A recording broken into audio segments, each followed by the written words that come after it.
கர்த்தருக்கு ஸ்தோத்திரம். 2 வாரமா ரொம்ப உடம்பு முடியாம இருந்தேன். திடீர்னு பைல்ஸ் மாரி வலிக்க ஆரம்பிச்சுச்சு. லைட்டா வலி இருந்துக்கிட்டே இருந்துச்சு. அப்புறம் ஒரு நாள் திடீர்னு ரொம்ப அதிக வலி வந்துருச்சு. சரின்னு மதுரைக்கு ஹாஸ்பிட்டல் போனோம். அவங்க ஸ்கேன் பார்த்துட்டு பைல்ஸோட ஆரம்ப ஸ்டேஜ் மாதிரி இருக்க சொல்லிட்டு டேப்லெட் கொடுத்தாங்க போன வாரம். போட்டோன்னையும் கொஞ்சம் பரவாயில்லாம இருக்கும். திருப்பி மறுபடியும் அந்த டேப்லெட்டோட பவர் குறைஞ்சோடனே அதிக வலி வரும். 4 நாள் ரொம்ப வலி, சொல்லவே முடியல. அவ்வளோ அழுக. அந்த அழுகையை கண்ட்ரோல் பண்ணிட்டு வீட்டில் எல்லா வேலையும் பார்த்துட்டு பிள்ளையை பார்த்துட்டு நைட்டெல்லாம் தூக்கமே இருக்காது. அந்த வேதனையில் நைட் அப்படியே உருண்டுக்கிட்டே இருப்பேன்.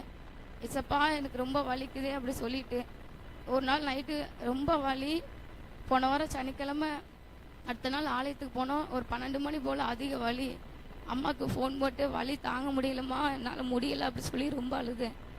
ஜெபம் பண்ணு சரியாக போயிடும் அப்படி சொல்லிட்டு நாளைக்கு ஊருக்கு வாம்மா பார்ப்போம் அப்படி சொல்லியிருந்தாங்க. சரின்னு ஃபோனை வச்சுட்டு 12 மணிக்கு படுத்துட்டேன். 12 மணிலேருந்து ஒரே வாமிட்டு. அந்த டேப்லெட் போட்டால் வயிறுலாம் வலி தாங்கவே முடியல. ஒரு பக்கம் வயிறு அப்படி குத்தும், வயிறு வலி தாங்கவும் முடியாது. என்னதான் செய்யறதுன்னு சொல்லிட்டு மறுநாள் காலையில் ஆலயத்துக்கு போவோமா வேணாமான்னு ஒரு சூழ்நிலை. பரவாயில்ல நம்ம போயிடலாம் சொல்லி நான் முயற்சி பண்ணி வந்துட்டேன். வந்து 6வது நடந்துக்கிட்டு இருக்கும்போது பாஸ்டர் சொன்னாங்க, வயிற்று பகுதியில் இருக்க பலவீனங்கள் எல்லாம் மாறுது சொல்லிக்கிட்டு இருந்தாங்க. அப்போ நான் ஏசப்பாட்ட நான் வயலில் கை வச்சு ஜெபம் பண்ணிக்கிட்டு இருந்தேன். வீட்டுக்கு போனோன்னுமே இங்கே இருக்கும் போது எனக்கு நல்ல சுகத்தை கொடுத்தா. நான் வீட்டுக்கு போயிட்டேன். உட்காரவே முடியாமல் இருந்தேன். 2 மணி நேரம் பஸ் ட்ராவலில் நான் எப்படி உட்காந்து வீட்டுக்கு போனேனே தெரியல. அதே மாதிரி நான் அம்மா வீட்டுக்கு போயிட்டேன். மறுநாள் ஹாஸ்பிட்டல் போனோம். அங்கே அது அப்போதைக்கு க்யூர் ஆகும். திருப்பி அந்த வலி லைட்டாக இருந்துக்கிட்டே இருக்கும். ஃபாஸ்டிங் பிரே வியாழக்கிழமை எப்படியாவது போகணும் சொல்லிட்டு நானும் ரொம்ப பிரயாசப்பட்டேன். என்னால் முடியலை. நான் நேற்று சனிக்கிழமை நான் கிளம்பிட்ட ஊருக்கு. சரியான மழை, வீட்டில் மழை பெய்யுது. இப்படி போகாத இருங்க. நான் இல்லை, நான் கண்டிப்பாக போவேன் சொல்லி நான் வந்தேன். கத்தர் இங்கே வந்ததுக்கப்புறம் உடனே நாங்கள் வரும்போதே மழையிலோடு தான் வந்தேன். கத்தர் அதுலேயும் என்னை பாதுகாத்து நான் பஸ்ஸில் ஏறி உட்காந்தோடனே மழை பெய்யும், திருப்பி நான் இறங்கும் போது மழை பெய்யாது. அப்படியே நான் 4 பஸ்ஸு மாறி நான் வந்துட்டேன் வீட்டுக்கு. கரெக்டாக நான் வீட்டுக்குள்ளே வரேன், திருப்பி மழை இப்படியே வந்துக்கிட்டே இருந்துச்சு. அப்புறம் ஆலயத்துக்கு கிளம்பி வந்துட்டோம். வந்த உடனேயும் இங்கே நான் ஜெபம் பண்ணிட்டு உட்காந்தோம். பாஸ்டர் ஆராதனை பண்ணும் போது சுகம் இல்லாமல் இருக்கவங்காண்டி ஜெபம் பண்ணாங்க, தலையில் கை வச்சு. நான் ஜெபம் பண்ணிட்டு வீட்டுக்கு போயிட்டேன்.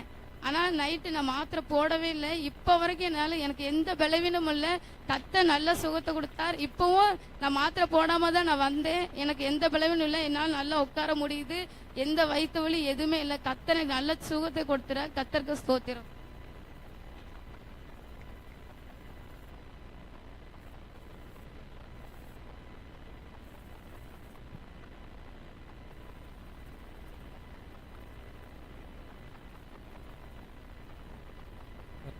கர்த்தருக்கு நாம் சோஸ்திரம். 3 நாள் உபவாச கூட்டத்தில் நான் கலந்து கொண்டேன். ஏசப்பா எனக்கு நல்ல அற்புதம் செய்தார். அது மட்டும் இல்லாமல் எனக்கு முன்னாடி அபிஷேகம் வரல, இப்பொழுது நல்ல அபிஷேகம் கொடுத்துருக்கார். ஏசப்பாவுக்கு கோடான நன்றி.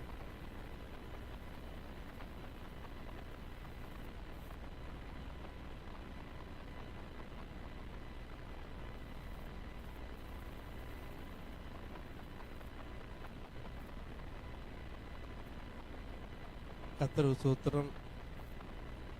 கடந்த நாட்கள் முழுவதும் கர்த்தர் கிருபையார் பாதுகாத்தார்.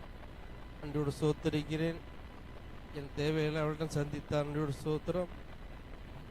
எனக்கு அப்படி 2 கால் அவ்வளவு வீக்கமாயிருச்சு. வருஷம் 1 வருஷமா இருந்தது. ஆனால் அந்த 3 நாள் ஜெபத்தில் கர்த்தர் எந்த மாத்திரம் உள்ள எதுவும் கிடையல. கர்த்தர் எந்த வீக்கம் இல்லாம என்னை மாற்றி வச்சிருக்கிறார். கர்த்தருக்கு ஸ்தோத்திரம். அதே போல இன்னும் என் தேவையான சந்திப்பார். என்னோட ஸ்தோத்திரம். ஆமென்.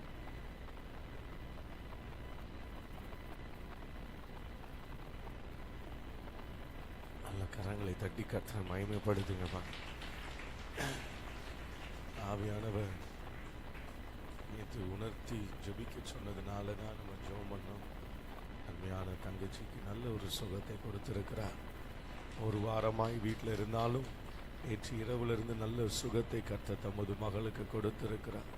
அதே போல அருமையான சார் 3-4 வருடங்களாய் வந்தாலும் இன்னும் அபிஷேகம் பெறாமல் இருந்த அருமையான சாரை தேவன் அபிஷேகித்து இந்த நாளில் நல்ல ஒரு ஜபத்தில் கர்த்தர் வைத்திருக்கிறார். அருமையான பிரதர் சாமுவேல் மேலேயே அவர்கள் சொல்லும்போது வேதனையாக இருந்தது.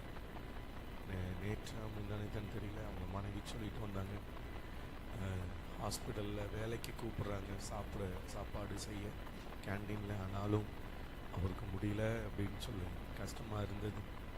ஆனாலும் கர்த்தர் இந்த 4 உபவாச ஜெபத்தில் நமது மகனுடைய அந்த கால் வீக்கங்களை எல்லாம் வற்றி போக கர்த்தர் கிருபை செய்திருக்கிறார். நல்ல கரங்களை தட்டி கர்த்தரை மகிமைப்படுத்துவோம்.